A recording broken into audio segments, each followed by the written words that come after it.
Bismillahirrahmanirrahim. Assalamualaikum warahmatullahi wabarakatuh. Alhamdulillahi rabbil alamin. Wassalatu wassalamu ala asyrafil anbiya'i wal mursalin wa ala alihi wa ashabihi ajma'in. Raditu billahi rabba wa bil islami dina wa bi Muhammadin nabiyya wa rasula. Rabbi shrah li sadri wa yassir li amri wahlul 'uqdatam min lisani yafqahu qawli. Allahumma ja'al jam'ana hadza jam'an marhuma wa tafarruqana min ba'dihi tafarruqan ma'suma. Kaum muslimin dan muslimat sidang jamaah subuh yang dirahmati Allah. Kita lanjutkan kajian kita pada tafsir surah Al-Baqarah ayat 133. Kita menggunakan tafsir Al-Baydawi. Ini sebelum kita baca ayat ini cerita tentang kebohongan Yahudi. Jadi kebohongan Yahudi itu sudah diceritakan memang dalam Al-Quran, sehingga Allah mengatakan jangan pernah lakukan perjanjian dengan mereka, mereka suka bohong. Jadi demikian pula ketika mereka mengatakan Nabi Yakub itu Yahudi, Nabi Ibrahim itu Yahudi, dibantah oleh Allah dalam surah Al-Baqarah juga. Ibrahim itu bukan Yahudi dan Yakub juga bukan Yahudi. Kemudian mereka membuat lagi statement begini. Ketika Yakub mau meninggal dunia, Yakub berpesan tentang keyakinan Yahudi kepada anak-anaknya.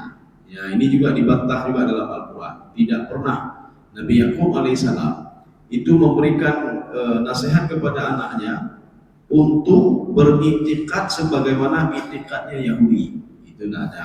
Nabi Ibrahim begitu juga. Karena lahirnya Yahudi itu pada masa Nabi Musa alaihissalam.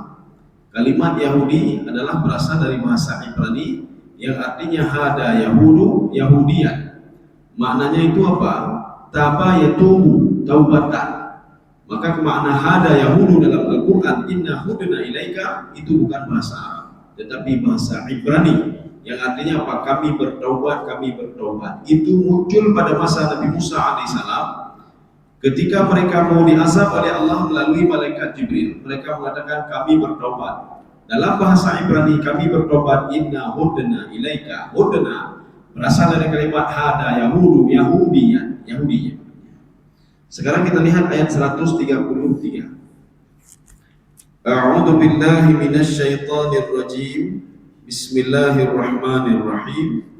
Am kuntum syuhada'a idh hadara Ya'qubal maut idh qala li banihi ma ta'buduna min ba'di qalu na'budu ilahaka wa ilaha abaika Ibrahim wa Ismail wa Ishaqa ilahan wahida wa nahnu lahu muslimun. Ayatnya panjang sekali, tapi tidak ada masalah, kita terjemahkan dulu. Jadi terjemahkannya per poin-poin. Kita terjemahkan poin yang pertama. Nanti poin pertama bisa kita pilih lagi supaya mudah kita tafsirkan. Am kuntum syuhada'a idh hadara Ya'qubal maut. Ya, coba diterjemahkan. Apakah kamu menjadi saksi saat maut akan memanggil Yakub, menjemput Yakub? Ya, apakah kamu menjadi saksi ketika Nabi Yakub mau meninggal dunia, dijemput oleh maut? Ya, itu kan kalimatnya masih apa? Kita kecilkan lagi. Am kuntum syuhada. Apakah kalian menjadi saksi? Syuhada itu bisa syahid, bisa juga maknanya hadir. Apakah kalian menyaksikan? Apakah kalian lihat ketika Nabi Yakub mau wafat, kalian lihat Nabi Yakub berpesan kepada anaknya tentang Yahudi itu? Ya, ini masih terjemahan. Sekarang kita lihat am di depannya, Pak. Am ini biasanya digunakan sebagai am mu'adil. Am mu'adil dalam ilmu balaghah, dia letaknya biasanya di tengah. Jadi di tengah biasanya begini. Apakah kamu memilih ini atau memilih itu? Kalimat atau itu di dalam Al-Quran dan bahasa Arab dibahasakan dengan am. Am itu namanya am mu'adil. Makna muadil pilihan, mau pilih yang mana, ini atau itu. Am di sini bukan am muadil. Imam Baydawi mengatakan am ini namanya am munqati'ah, am yang terpotong. Satu. Yang kedua, am ini maknanya istifham. Ya, istifham. Walaupun am itu apakah pilihan ini atau ini, tapi maknanya istifham. Dua. Yang ketiga, am ini maknanya nafi, maknanya tidak. Ya, jadi kita terjemahkan yang terakhir, tidak. Kamu tidak pernah menyaksikan, melihat Yakub ketika dia meninggal. Tidak pernah, kamu jangan bohong, kata Allah. Ya. Kamu jangan pernah bohong. Jadi am di sini maknanya nafi. Sudah tiga. Yang keempat, nafi juga maknanya. Tapi kata Imam Baydawi, ini ayat ini waqila lil mu'minin, untuk orang-orang mukmin. Apa maksudnya? Kalian wahai orang mukmin, kata Allah, tidak tahu tentang sejarah kecuali yang ada di dalam Al-Quran. Kalian tidak tahu tentang masa depan kecuali yang ada dalam Al-Quran. Kalian tidak tahu bagaimana perkembangan kisah Nabi Yakub alaihissalam bersama anak-anaknya kecuali yang saya paparkan di dalam Al-Quran. Ya. Jadi tidak ada yang tahu, berarti empat, maknanya empat. Itu makna am di situ. Kita bisa mengambil keempat-empatnya. Bisa mengatakan am itu am munqati'ah. Jadi makna am munqati'ah tidak diterjemahkan lagi am itu. Am munqati'ah, am yang terputus, tetapi dimaknai dengan makna tidak. Ya, bagaimana makna tidak? Am kuntum syuhada. Jadi ini am olo-olo artinya. Olo-olo bagaimana? Kalian menjadi saksi. Ya, kalian menjadi saksi ketika Yakub meninggal. Tidak ada, jangankan saksi, menghadirkan pun kalian tidak. Hidup pun tidak pada masa Nabi Yakub alaihissalam. Karena munculnya Bani Israel itu setelah Nabi Yakub. Nabi Yakub punya anak, maka anaknya namanya Bani Israel. Sedangkan Nabi Yakub sendiri bukan Bani Israel, beliau Israel ya Pak. Israel. Israel itu apa? Orang suka jalan malam. Itu Israel, berasal dari kalimat Asra Yusri. Tapi di dalam bahasa Ibrani, Israel itu berasal dari dua kalimat, Isra'iluhu. Isra itu abdul, abdul itu hamba, iluhur itu Tuhan. Maka Israel itu adalah hamba Tuhan. Inilah yang melekat pada Nabi Yakub alaihissalam. Atau yang kedua itu istifham namanya. Jadi istifham itu kata tanya, ya, istifham ingkari. Kata tanya memungkiri, artinya kamu tidak pernah hadir di situ, kamu tidak pernah menyaksikan. Dua. Yang ketiga nafi. Nafi itu maknanya tidak, ya Pak. Tidak. Kalau tadi ingkar, mengingkari. Allah mengingkari kalau Yahudi itu bohong. Kalau Yahudi itu memang tidak pernah hadir, tidak pernah dia hadir, tidak pernah dia lihat ketika Nabi Yakub meninggal. Atau yang keempat, ayat ini untuk orang beriman. Ketika Allah mengatakan kamu tidak tahu tentang cerita masa lalu Nabi Yakub atau siapa saja kecuali melalui Al-Quran. Kamu tidak tahu tentang masa depan bagaimana. Si fulan ini apakah masuk surga atau neraka? Hanya lembu ya Pak, kita tidak tahu. Ya, kita tidak tahu. Memalaikat saja dia tidak tahu. Sehingga pada suatu hari malaikat menangis dan ditanya oleh Allah, "Mayubkika?" Apa yang menyebabkan kamu menangis? Malaikat mengatakan, "Saya tidak tahu masa depan saya. Saya tidak tahu masa depan saya. Apakah saya sama seperti iblis atau tidak?" Maka Allah mengatakan, maka oleh karena itu patuhilah segala perintahku, jangan pernah melawan. Iblis hanya patuh ya. Dalam satu hal dia patuh utama sekali itu, kemudian pada akhirnya dia tidak patuh pada Allah Subhanahu wa taala. Kalimat ini juga am kuntum syuhada, ada di ayat lain juga. Ma ashhadtuhum khalqas samawati wal ardh. Perlu kalian ketahui wahai manusia, ya, itu iblis, syaitan, malaikat, sehebat apapun di mata kalian, mereka tidak tahu bagaimana saya ciptakan langit dan bumi. Ma asyhaduhum khalqas samawati wal ardh. Dan mereka nggak pernah menyaksikan saya menciptakan langit dan bumi. Maka kalau seandainya iblis mengatakan saya paling hebat, jin mengatakan saya paling hebat, malaikat juga, mereka tidak tahu. Lebih hebat kalian wahai manusia. Kalian tahu bagaimana aku ciptakan langit dan bumi melalui Al-Quranul Karim. Ya. Kemudian kalian juga tahu bagaimana penciptaan diri kalian melalui Al-Quranul Karim. Sedangkan iblis syaitan dia tidak tahu bagaimana aku ciptakan dia. Wala khalqa anfusihim, dan masuk bagaimana aku ciptakan diri mereka tidak tahu. Kita kan sudah tahu gitu. Di pelajaran-pelajaran apa namanya, di SD, SMP diberitahukan bagaimana proses kejadian manusia sehingga menjadi manusia. Diberitahukan sehingga menjadi sebuah ilmu. Tapi iblis tidak tahu bagaimana diciptakan dia dari api oleh Allah, perkembangannya bagaimana dia tidak tahu. Ini poin yang pertama.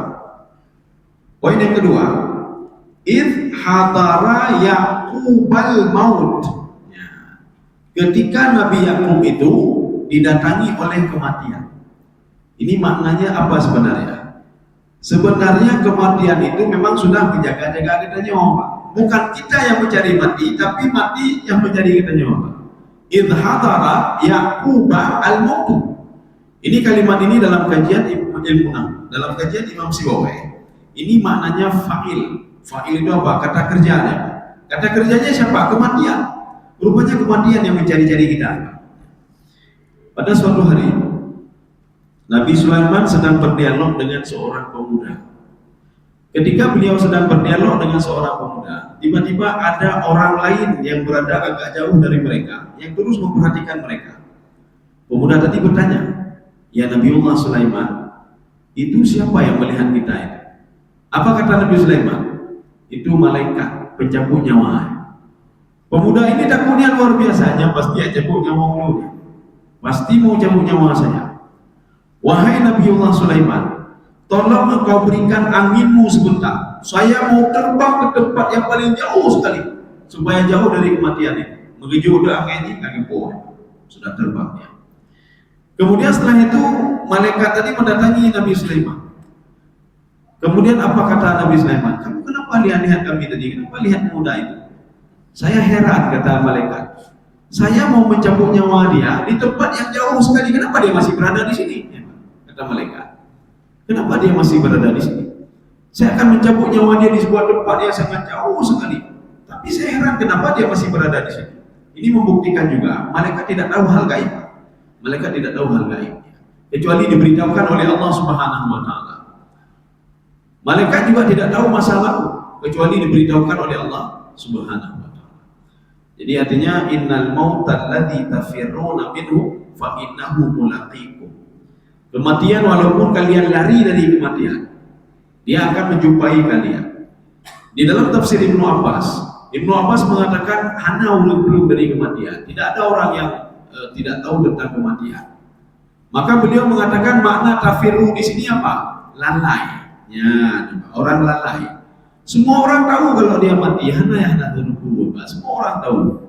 Si fulan mati, si fulan tahu dia apa. Kalau kita tanya kira-kira umur manusia berapa tahun? Itu 60, 70, meninggal 80. Maka ada lebih muda. Tapi dia lalai. Lalainya itu membuat dia lupa kalau dia akan mati. Ya, karena lalai dia. Inilah yang Allah katakan lahwun. Lahwun di dalam Al-Quran itu maknanya apa? Harta dunia yang dia miliki, jabatan dia membuat dia itu lalai untuk beribadah. Ya, itu makna lahwun. Sudah, berarti sudah poin yang kedua. Idh hadara Yaqubal maut. Jadi kematian itu digambarkan dia itu datang dan hadir dan menyaksikan. Ya, sekarang kita lihat riwayat yang lain. Malaikat mengatakan, saya lebih mengenal orang yang saya cabut nyawanya dibandingkan dia mengenal diri dia sendiri. Bagaimana maknanya? Kita mengenal diri kita sendiri mungkin sehari sekali, Pak. Hanya punya kaca air mau, Pak. Ditiro kalian di kaca, umaga kaduha ya, Pak. Igo kahanali, ya tiro tiga Pak. Itu pun kalau ada kaca di rumah. Menyoy rumah hana kaca, hana kala-kala le. Ya, aktivitas ya kena ya di hana kala-kala le kaca, Pak. Tapi malaikat dalam sebuah riwayat itu 5 kali dia melihat kita, mencabut nyawa. Dalam sebuah riwayat bukan 5 kali tapi 7 kali. Kabur kalau kita nyoba. Ya, ikala kita nyoba. Tengok tu ikala ni sehari sampai 5 kali. Makanya dia tidak asing lagi dengan diri kita. Ketika Allah mengatakan sudah sampai waktunya kamu cabut nyawa dia, nyawa si bulan, si bulan yang lagi nyawa. Itu ni malaikat ya Pak. Sehari 5 kali. Ini seperti kita sehari 5 kali kita main HP, Pak. Artinya apa? Kita mengenal betul HP kita ini, Pak. Kenapa? Tiuro 5 go, lagi ada jam semayang, ya, Pak. Semayang itu sehari 5 kali, ya, Pak. Artinya apa? Kita lebih mengenal ibadah kita. Kenapa? Karena sudah sering kita lakukan. Ya. Kaum muslimin sedang jemaah dirahmati Allah. Ini ironisnya apa? Kitanya mengandung ada merumpok, Tiuro ada merumpok, ya, Pak. Bagaimana mau mengenal anak kita, ya, Pak? Tiuro mungkin 3 atau tan merumpok. Bunga dan lebih luar ni, lebih cik. Wah rumah ada draw kedai tinggal binatang. Maka kenapa lah lahir anak-anak durhaka seperti itu? Dia tak pernah mengenal orang tuanya. Maka dari kecil dia sudah yatim piatu. Kalau orang yatim piatu hana uruci, tapi hana kerompok. Yatim piatu juga aja. Tak ada bimbingan, tak ada apa-apa dari orang tuanya. Itu sohatan urut rumah. Ini sudah poin yang kedua. Sekarang poin yang ketiga. Idh qala li banihi ma ta'buduna min ba'di. Terjemahan kita terjemahkan dulu yang panjang ini. Ya, coba. Ketika dia berkata kepada anak-anaknya. Iya. Lanjut. Apakah yang kamu sembah sepeninggalanku? Iya. Tatkala Nabi Yakub mengatakan kepada anaknya, apa yang kamu sembah setelahku? Terjemahan ini kita belah menjadi 2 lagi. Idh qala li banihi, ketika beliau mengatakan kepada anaknya.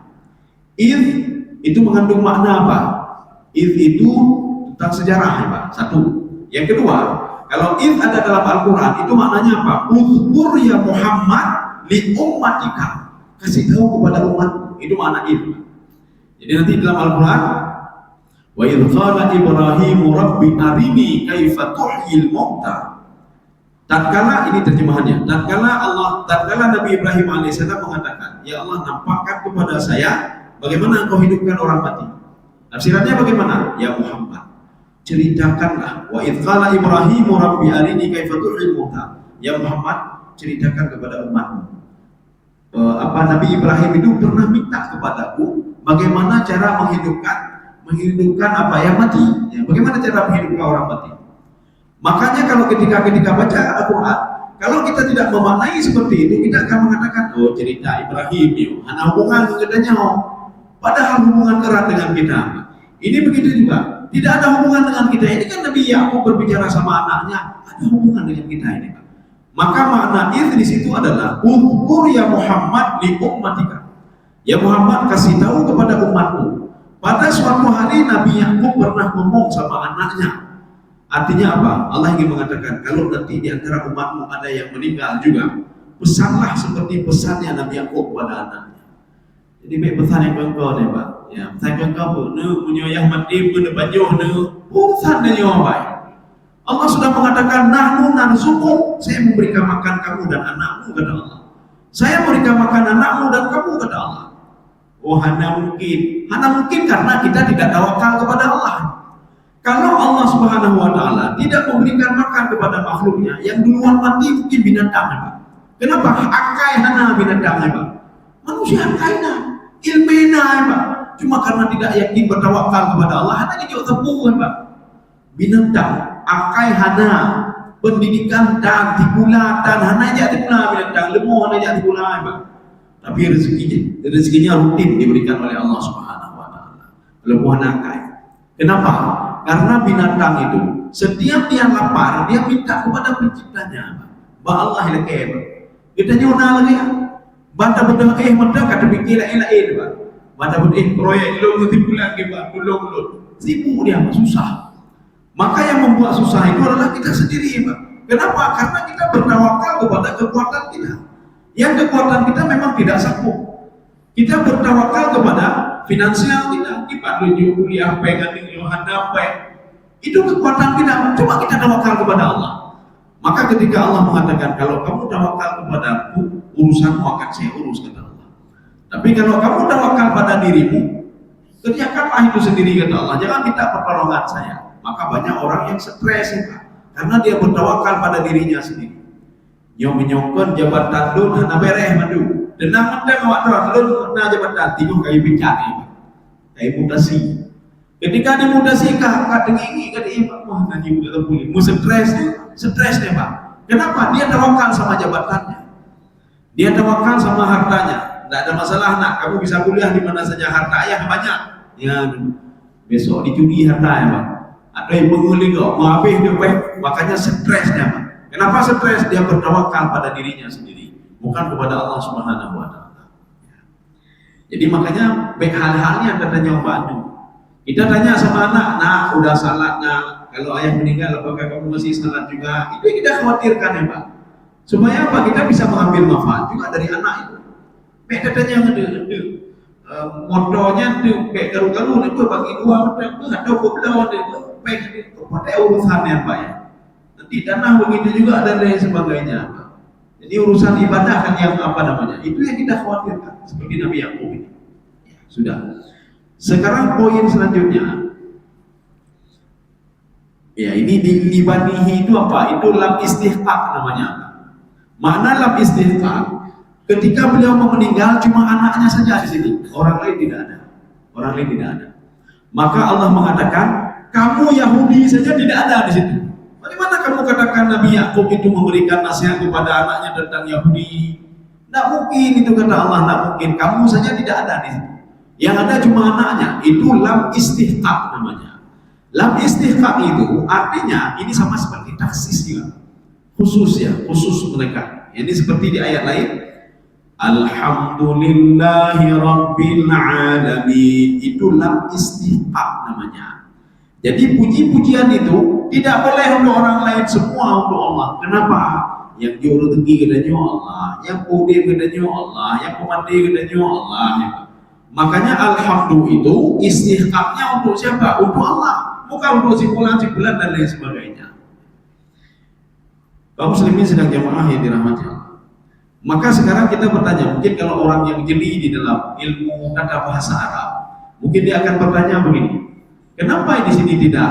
Qala li abnaihi, anak-anaknya semuanya. Kenapa qala li banihi? Bani itu satu. Qala li banihi.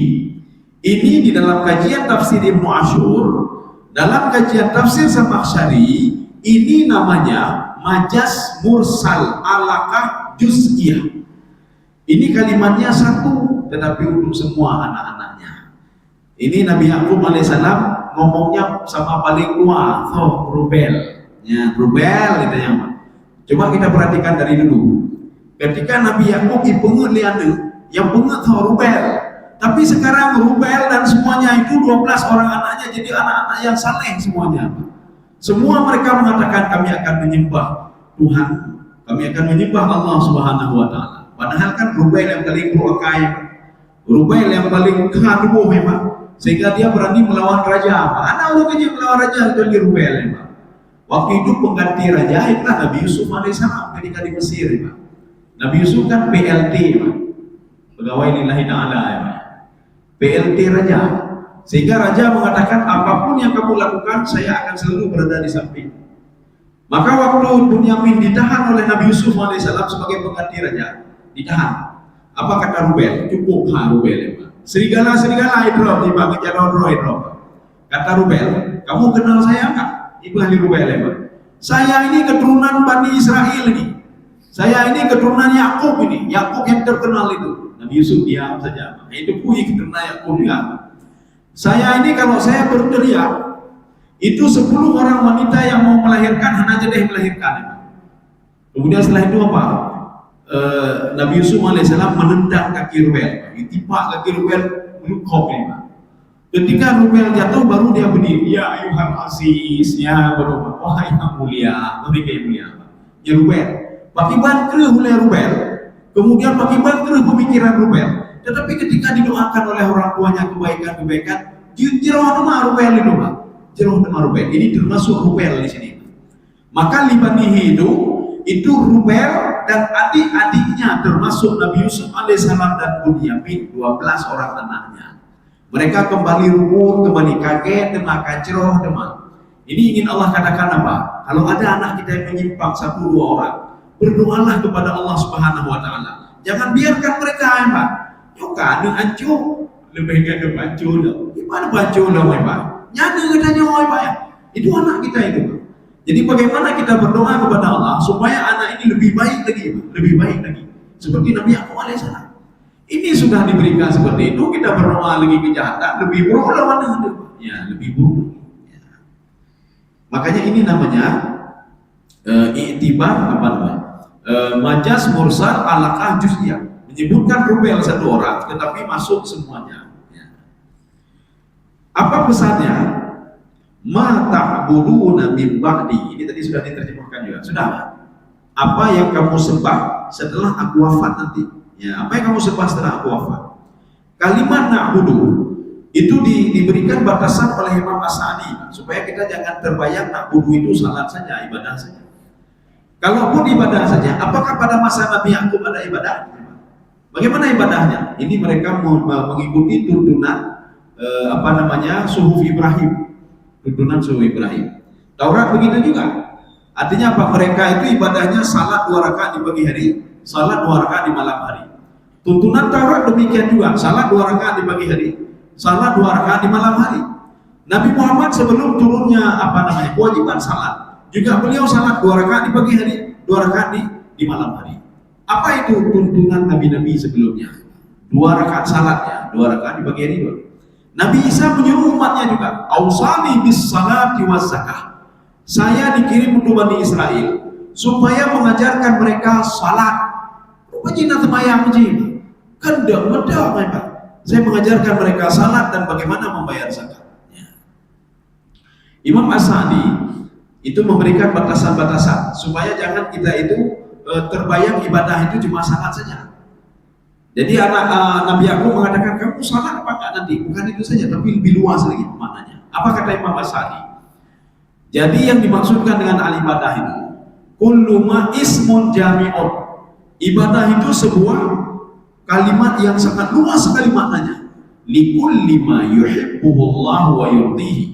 Dari setiap yang diridai oleh Allah, dicintai oleh Allah, baik itu qaulan au fi'lan, perkataan dan perbuatan, diridai, dicintai. Apakah itu zahir atau batin, itu ibadah. Ya. Ibadah hebat. Kita sedang duduk-duduk, terbayang yang lewati menyona, kalau masjid, ya ke ibadah hebat, sudah ibadah. Itu amal zahir, batin ya Pak, batin. Atau kita ngomong baik-baik sama orang lain Pak, dengan perkataan yang baik-baik qaulan, sudah ibadah juga. Atau kita ini memaksa diri kita untuk tidak berbuat maksiat. Nyo jaronyo beco ada kok ronyo bu, ya beco ada kok. Yang tinggal ho pokoknya ronyo beco ile. Sudah ibadah Pak. Kita menahan tangan untuk tidak berbuat maksiat, sudah ibadah. Kita menahan mata untuk tidak melihat maksiat, sudah ibadah. Kita menahan mulut untuk tidak ngomongin orang lain, sudah ibadah. Duduk saja di rumah ibadah. Nyo menyolong lebih anculi, lu kalau mati, lu benganya, lu benganya, ibadah dulu. Nyo ibadah juga. Maka ibadah itu dalam makna yang luas. Tetapi apa? Orientasinya semua Allah Subhanahu wa taala. Inilah namanya ikhlas tadi. Segala sesuatu karena Allah.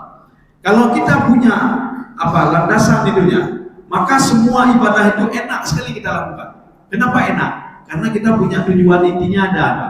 Itu Allah Subhanahu wa taala. Kita bersedekah. Apa yang pengen buku yang jauh bagi Allah, itu tak ada main. Maka semua itu akan mudah sama dia. Ya. Sama seperti seorang ibu, karena sangat cinta sekali kepada anaknya. Orientasi dia itu anak. Apapun yang terjadi anak. Tiba-tiba anaknya menelpon, mak saya sakit mak, dalam hujan lebat ya pak. Dalam hujan lebat ngendap pak ijak gede pak Ani pak. Rasa sakit tak ada lagi dia rasai. Kenapa? Orientasi dia anak. Ya, pak. Ketika orientasi dia anak, segala sesuatu yang susah itu nggak susah lagi sama dia. Karena utah deh pak. Walaupun jalan kaki, Kenapa? Karena dia itu orientasi dia anak. Inilah yang Allah inginkan. Kalau kalian beribadah, orientasilah kepadaku, kata Allah. Inilah ikhlas tadi Pak. Jadi artinya ketika kita ikhlas beribadah, itu nikmat sama kita. Maka orang tua jalan kaki ketemu sama anak, nikmat sama dia jalan kaki itu. Kenapa? Yang dia pikirkan bukan jalan kaki itu, tapi ketemu sama anaknya. Seorang yang memaknai makna salat itu, dia akan nikmat ketika dia salat. Kenapa? Orientasi dia Allah Subhanahu wa taala. Bersedekah begitu juga, Allah Subhanahu wa taala. Semua Allah Subhanahu wa taala. Sudah, sekarang kita lihat lagi terjemahan selanjutnya. Qalu na'budu ilahaka. Ya, coba. Kami akan menyembah Tuhanmu. Oke. Ini mereka itu mengatakan semuanya. Mereka mengatakan semuanya, rame-rame. Yang ditanya satu orang, walaupun satu orang tapi sebenarnya semua juga. Yang menjawab rame-rame, sama-sama menjawab. Jadi makanya ketika seorang mau meninggal dunia, ada pesan-pesannya. Nanti ada wasiat wajibah namanya. Bagaimana wasiat wajibah? Ada wasiat mustahabbah. Nanti kita bisa lihat di dalam kitab Al-Fiqhul Islami wa Adillatu yang dikarang oleh Syekh Wahbah Zuhaidi. Bagaimana wasiat wajibah? Kalau kita punya hutang, harus kasih tahu sama anak. Menyuhap kemah katanya Pak, kemah katanya. Katanya nak hutang, berita banyak. Atau kita ada apa namanya warisan yang belum selesai warisan, kasih tahu pada anak, nah itu warisan itu bermasalah, nah. Itu harta ayah bermasalah, kasih tahu sama anak. Kemudian nazar juga, nazar harus kasih tahu sama anak. Nah ayah bernazar, apa namanya kalau seandainya begini maka akan ayah lakukan begini, tapi belum ayah lakukan lagi nazar itu, tolong kerjakan nazar ayah. Itu namanya wasiat wajibah. Nanti ada wasiat mustahabah yang di apa namanya sunnah, yang sunnah. Ya, bagaimana yang sunnah? Nah, nanti kalau ayah meninggal, harta jangan bagi semua, nak. Nanti ambil sedikit kasih ke masjid, nak ya. Ya, nanti ambil sedikit kasih, paling enggak niatkan untuk ayah, nak. Ya. Paling enggak nanti ini begini, nak ya. Jangan kamu berikan untuk ini, jangan ini, tapi berikan kepada itu namanya mustahabah. Kalau tidak pun tidak ada masalah, kita wasiatkan. Ya. Jadi yang perlu kita indikan adalah wasiat wajibah tadi, nauta. Maka perlu kita hadirkan semua anak kita, baik karu-karu, Pak. Baik karu. Beta orang karu gara-gara harta, ya, Pak. Seorang adik membunuh adiknya lagi, gara-gara apa ya? Berapa lah duit itu, Pak? Seorang saudara membunuh saudaranya juga. Seorang ibu membunuh anaknya, anak membunuh ibunya. Karena supaya apa? Ini gara-gara ibu, gara-gara nama waktu meninggal ya, ibu dapat 1/8 gara-gara anaknya kamu burung hendak, dapoh hendak mak. Anak udah meja mak 1/8 kamu meja karu udah meja mak. Karulo. Jadi makanya supaya baik karu-karu. Pertama sekali jangan ceritakan hartanya, baik urus harta. Cerita deh. Kamu ketika saya meninggal, kamu mau beribadah bagaimana? Bagaimana ibadahmu? Apakah kamu tetap menyembah Allah atau bagaimana? Kalau anak itu dia dekat dengan Allah, insya Allah yang lain beres manusia. Tapi kalau dia jauh dari Allah Subhanahu Wa Taala, apapun yang kita katakan, ya ada betul ya betul, ada betul ya. Yang dia buka hati ini bagi, ini, kaju, ni pak. Oh ini berdoa cuma baca rahmat ni pak. Tanya itu yang macam menteri, Pak. Supaya bisa bagi harta ini, Pak. Ini kalau anak nggak punya agama, Pak. Jadi makanya pesan yang pertama itu tanya dulu, nih, bek dua semayang, nih, bek dua kewajiban, nih, ya itu, Pak. Atau wasiat wajibah tadi, Pak. Kita harus kasih tahu kepada anak. Sudah, sekarang dijawab oleh anaknya. Qalu na'budu ilahaka. Kami akan menyembah Tuhanmu. Ya. Sudah satu. Yang kedua, wa ilaha abaika. Coba lanjut. Dan Tuhan nenek moyangmu. Ya, Tuhan nenek moyangmu. Sebenarnya aba itu bukan nenek moyang, bapakmu artinya. Ya, ini penerjemah ini kok nenek moyang. Nenek moyang itu, aba itu bapak, abun bapak, abani dua, abawani. Aba banyak bapak. Jadi apa katanya? Na'budu ilahaka wa ilaha abaika. Dan Tuhan bapak-bapakmu. Ya itu jangan nenek moyang. Jadi apa namanya? Kalau bapak si bulan, bapak dari si bulan, bapak itu bapak. Jadi nenek moyang itu bahasa kita ya, Pak. Nenek moyang. Sang-sang ke nek betul. Bapak itu nggak masuk kayak nenek moyang. Ya sudah. Siapa itu bapak-bapakmu? Satu-satu baca sekarang. Ibrahim, Ismail, Ishak. Kita perhatikan baik-baik. Apakah Nabi Ibrahim itu bapaknya Nabi Ishak? Bapaknya Nabi Yakub? Nabi Ibrahim itu siapanya Nabi Yakub? Ya. Nabi Ibrahim siapanya Nabi Yakub? Nabi Ibrahim, anak Ibrahim, Ishak, Abi Ishak, Yakub. Anak Nabi Ibrahim kan dua. Dalam satu tafsir dua, dalam satu tafsir empat, dalam satu tafsir Ithna Asyara 12 dari seorang wanita Kahtaniyah. Tapi anak ini tidak disebutkan oleh Allah Subhanahu wa taala. Jadi disebut Ishak, Ibrahim, Ishak, Yakub. Berarti Nabi Yakub sama Ibrahim sebagai apa? Kakek. Tapi kenapa apa di sini disebutkan? Ini buktinya kalimat abun di dalam Al-Quran bukan hanya untuk ayah tapi untuk kakek juga. Abun, satu. Yang kedua, Ibrahim wa Ismail. Ismail itu siapanya Nabi Yakub? Paman. Nabi Ibrahim, Nabi Ismail, Nabi Ishak. Ishak punya anak Yakub. Yakub sama Ismail paman nih Pak. Maka abun itu juga maknanya paman. Ya, beda kebo nih Pak, paman. Sudah. Wa Ishak. Ishak itu siapanya Nabi Yakub? Bapak kandungnya. Maka makna abun di dalam Al-Quran bisa maknanya kakek, bisa maknanya paman, bisa maknanya ayah kandung. Maka kita jangan pendek artinya, Pak. Gimana pendek artinya? Ada yang bilang Nabi Azar, Nabi Ibrahim itu orang tuanya masuk neraka, ya Pak. Azar. Jadi Nabi Ibrahim mengatakan kepada ayahnya Azar. Ayahnya Azar. Azar itu pamannya. Nama ayah Nabi Ibrahim adalah Tarikh namanya. Nanti boleh dibuka tafsir Baitawi, Pak. Ya, tafsir Baitawi. Alasan pertama. Alasan yang kedua, Azar itu bukan ayahnya Nabi Ibrahim alaihissalam. Kenapa? Karena keturunan Nabi Muhammad itu ke atas terus. Allah mengatakan, wa taqallubaka fis sajidin. Ya Muhammad, itu kamu ke atas terus, semua orang sujud kepadaku. Kalau Allah mengatakan orang sujud, berarti Nabi Ibrahim ayahnya tidak sujud, berarti tidak benar, sudah terputus. Maka itu maknanya apa? Bukan ayahnya, tapi pamannya. Kalimat abun. Ya sudah, dua. Yang ketiga, ketika seorang mengatakan begini, ditanya, ini sebenarnya tidak pantas kita ngomong begini, mana pantas? Orang tanya, ayah Nabi Pan.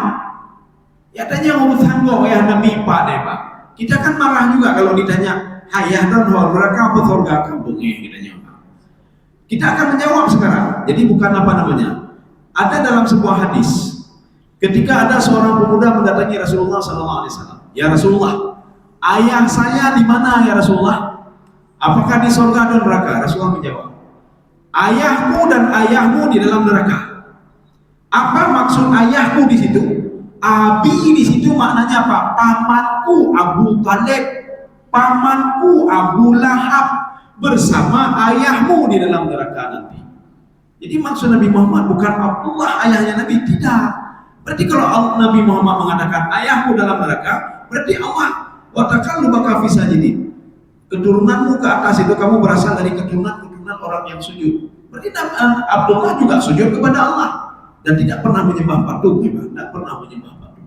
Yang Allah maksudkan wa taqallubaka fi sajidin, nanti bisa dilihat ini di dalam kitab Sirah Nabawiyah yang dikarang oleh Ibnu Hisham. Tebalnya hampir 2 kali ini bagi kitab ini. Ibnu Hisham. Jadi dikarang oleh Ibnu Hisham. Di situ diceritakan tentang itu. Ya. Kaum muslimin sedang jamaah yang dirahmati Allah Subhanahu wa taala. Jadi kita jangan langsung mengklaim itu pun salah, Mbak. Tidak boleh kita mengklaim orang lain. Seandainya ada orang lain nanya ke kita, "Hai, urung duha di bulannya ho, ila neraka betul kan?" Jadi ngoni di bulan bengehnya, Pak. Ya bekah urung duha lo. Jadi ono bekah dro ila neraka betul kan? Hanya ada cerita dro, baik cerita kok. Jangan sibuk cerita orang lain selalu. Ibu Nabi di mana? Ayah Nabi di mana? Punya urusan ya Pak. Yang tanya bro, ayah don ho ayah Pak. Pulang neraka betul kan? Kita kecilkan lagi. Saya masuk neraka, apa surga? Hanya tanya Pak. Bela lihat tanya kau dibilang neraka betul kan? Dibilang neraka betul kan? Maka Rasulullah mengatakan hati-hati kata Rasulullah. Ketika mengklaim orang lain sebagai penduduk neraka, kalau itu tidak benar maka akan kembali kepadamu kata Rasulullah. Makanya baik klaim-klaim kok neraka atau surga ya Pak. Dan kita harus memahami, Pak. Nanti bisa dilihat lagi dalam tafsir Ibnu Ashur. Bisa dilihat di dalam kitab Al-Furuq Al-Lughawiyah yang dikarang oleh Abi Hilal Al-Askari. Bagaimana makna abun? Abun itu bukan ayah saja. Orang Arab paham dia, Pak. Kita ngomong abun itu dia paham dia. Itu bukan untuk ayah kandung saja. Itu untuk paman juga abun, untuk kakek juga abun. Ada yang nyantau, abi ya Pak. Kakek saya, ya Pak. Tapi tidak dimaknai bapak saya. Kaum muslimin sedang jemaah yang dirahmati Allah Subhanahu wa taala. Sekarang kita yang terakhir. Ilaha wahida wa nahnu lahu muslimun. Ya, coba kita. Tuhan yang Maha Besar dan kami hanya berserah diri kepadanya. Iya. Ilahan wahida. Jadi ilahan wahida ini itulah tadi Tuhan yang Maha Esa. Qul huwallahu ahad. Makanya ada salah seorang sahabat senang sekali beliau baca qul huwallahu ahad. Karena apa? Beliau sudah terpatri dalam jiwa beliau apa? Kalau minta tolong hanya kepada Allah. Kalau dia yang berikan mudarat hanya Allah. Tak bisa orang lain memudaratkan kita. Tidak ada orang lain yang bisa mengatur hidup kita kecuali Allah Subhanahu wa taala. Tidak ada yang mau menemani kita, mau mendengar kita kecuali Allah Subhanahu wa taala. Tidak ada tempat curahan itu kecuali Allah. Tak betul dengan malam tak berdoa biji. Menyodajak pak pejabat malam-malam, baik malam saja. Anak kaya tagai bergaya. Tengok saja, ya Pak. Kalau kita datang pagi besok, urus tenang ibu, untuk tiada, pada sedang tadi kopi, Pak. Ya. Tapi ketika kita mau beribadah, kapan saja bisa, Pak. Kapan saja bisa. Loh ya Allah yang mudah dengan malam jeji. Ulun hai dengan malam karak tubuh jeji. Ya Pak, nanti mayang, ya Pak. Ya lalai mendawa, ya Pak. Jadi, ya hana kuno ni. Ya hana kuno ni. Hai nanti mayang ni, pokok hana kuno. Ini hana kuno ni, Pak. Jadi tidak ada yang salah sebenarnya. Yang kuno benar. Yang hana kuno benar. Yang tidak benar orang tidak salah semua. Itu tidak benar, ya Pak. Ya hana temayang kan terputar mendawa tapi ya Pak. Ya, mendawa tapi. Ya hana budaya udah mendawanya, ya Pak. Kaum muslimin sedang jemaah dirahmati Allah Subhanahu wa taala. Makanya sahabat itu senang sekali beliau baca qul huwallahu ahad. Karena dia paham betul apa makna yang dia baca ini, Pak. Qul huwallahu ahad, Allahus samad. Samad ini apa maksudnya? Kalau ada segala sesuatu terganjal dalam hati, kan ya Allah, dulu ya Allah. Ya, dulu oleh Allah punya tawakal yakin. Masalah jika dia hana yakin. Kenapa binatang ditolong oleh Allah? Binatang itu tawakalnya selalu kepada Allah, Pak. Sebagai binatang anakai. Tapi dia tahu minta tolong kepada Allah, Pak. Sebagai binatang. Dia tahu dia minta rezeki kepada Allah Subhanahu wa taala. Karena dia tahu yang menghidupkan dia, mematikan dia adalah Allah Subhanahu wa taala. Bahkan binatang itu diberikan hak oleh Allah. Kalau dia dizalimi dulu waktu di dunia, ipoh li binatang lain, Pak, diberikan izin oleh Allah. Sebelum ditiup sangkakala yang pertama, mereka semua dibangkitkan semua oleh Allah. Ini ada dalam hadis Rasulullah. Dan Rasulullah mengatakan, untuk apa itu? Supaya mereka bisa menuntut balas satu sama lainnya. Ada binatang yang punya tanduk menzalimi binatang yang tidak punya tanduk. Pada waktu itu diberikan izin oleh Allah untuk dia tuntut balas. Setelah semuanya balas itu sudah terselesaikan, Allah mengatakan kun turaba, jadi tanah kalian semua, maka melebur semua jadi tanah, baru terjadi kiamatnya. Kaum muslimin sedang jemaah yang dirahmati Allah. Wa nahnu lahu muslimun. Kalau kita terjemahkan, dan kami ini menyerahkan diri kepadanya, itu lam istihqaq juga. Makna lebih jauh lagi, lebih kecil lagi, kami akan ikhlas beribadah karena Allah Subhanahu wa taala.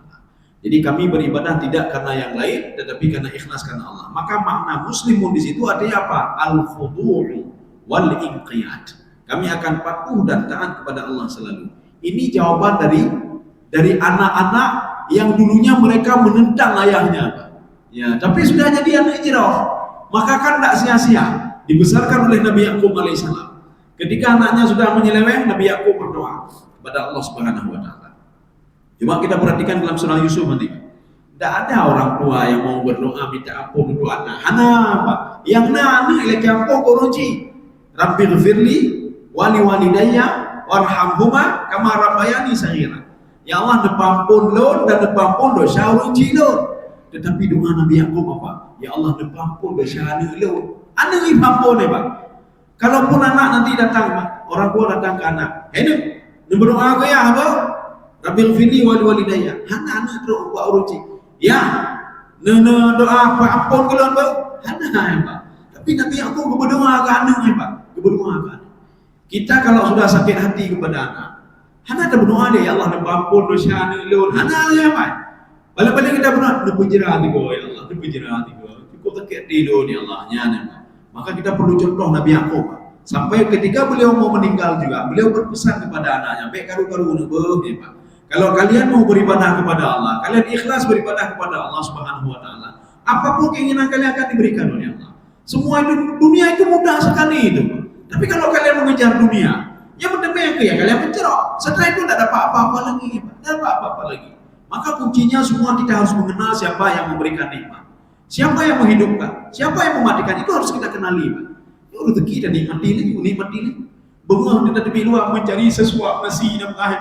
Karena dia tidak yakin kepada Allah, dia yakin pada diri sendiri, Pak. Ini mencari sesuap nasi bagaimana caranya? Ya kita kena kerja karena dia tidak yakin kepada Allah, ya, Pak.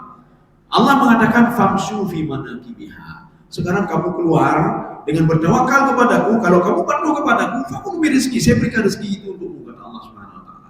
Masalahnya kita tidak mengenal siapa itu Allah. Kenapa? Karena kita tidak mengenal diri kita. Kenapa tidak mengenal diri? Karena kita tidak salah, tidak patuh pada perintahnya. Ya. Belum saya terima. Nabu boleh. Nabu ada boleh juga. Nah, Yohana adalah juga. Nah, jadi mudah-mudahan ada manfaat ya bagi lutuan dan jemaah sekalian. Subhanakallah bihamdika, asyhadu an la ilaha illa anta, astaghfiruka wa atubu ilaik. Assalamualaikum warahmatullahi wabarakatuh. Waalaikumsalam.